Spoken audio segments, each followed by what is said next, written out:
Hi, Sheena here. Today I am talking about expectations and as they pertain to goal setting, intention setting, and how to live a more enticing, passionate, free, opportunistic life. And this has been coming to me for like quite some time, and I've been practicing it for quite some time, like letting go of expectations, really letting go of disappointments, and stepping into a place where I feel almost more childlike, where I'm able and open to new experiences, new opportunities, and uh, an ease and grace surrounding life. And like I said, it's a practice, right? It takes time to get to know, it get time to integrate, to build those foundations and those values. But over time you learn about it, and that's about how I practice this life and go about this life. And yoga has brought this to me quite a bit, just by teaching me how to understand the subtle layers that exist be like between my sensory being and like the material world as it's projected. So it taught me to live more in the present through asana practice, through meditation, to breath work. It teaches you those subtle layers to get close to the present moment, because oftentimes we're very much in the future or very much in the past. And there are so many practices, there are so many books, there are so many concepts, there are so much tools that can get you there to that present moment practice. Yoga was it for me, and there was much more after and before that too, but I use that as an easy entry point into getting to know those subtle layers. And amidst that, I learned information about setting expectations and really letting go and surrendering to the moment, because I learned that in the moment there are all these opportunities, and by practicing and being in the moment I can see more that exists and open myself up to things that I didn't know were really there. So expectations is a lot about like framework. In a sense, it's kind of like building your world out for you, because expectations lie in what we already know. And the reason they create disappointment is because when what we want to happen or we think is going to happen doesn't show up, it might make us uncomfortable, and that could trigger us into spaces that we don't like. And so there's a portion of that expectation and disappointment that just letting go of expectation will definitely help you through. And then there's another portion about expectation that allows for more opportunity and a bigger experience of life, because like I said, expectation lives in your information that you already know, meaning you're basically setting up a life that you already know. Because if you already are projecting it onto the future or your ideas, then you're not allowing new information to come in. So expectation, in a sense, is it's a little bit it's a little bit entrapping, right? So letting go of that could be scary because it's uncomfortable at first, but over time of understanding that life can be uncomfortable and we can manage through it, and working with our resiliency and tolerance levels and things like that, then you can really work in those spaces. Then you can really have this practice in a full-on light.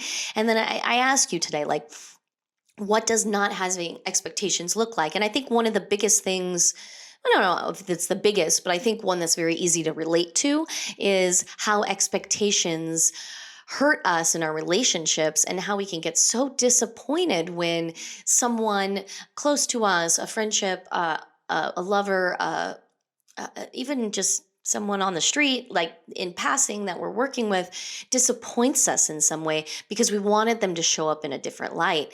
And that's just, it's really unfair to hold people to those standards. And don't get me wrong, I've really done this, right? Because like I said, this is a practice that I've integrated in my life.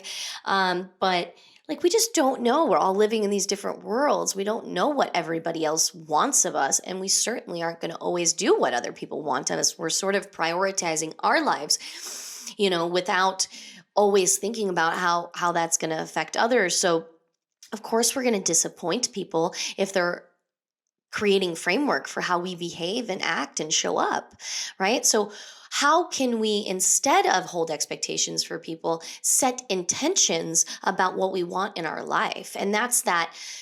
Ooh, I want to say I'm careful about the word higher because I don't want it to think you to think high and mighty or righteous in any way. But when I say higher concept, I mean higher vibrationally. Like setting an intention is different than holding an expectation for something. We can set intentions about our whole life, and the thing about intentions is they're foundational. They're based on our values and how we're going to show up in the world.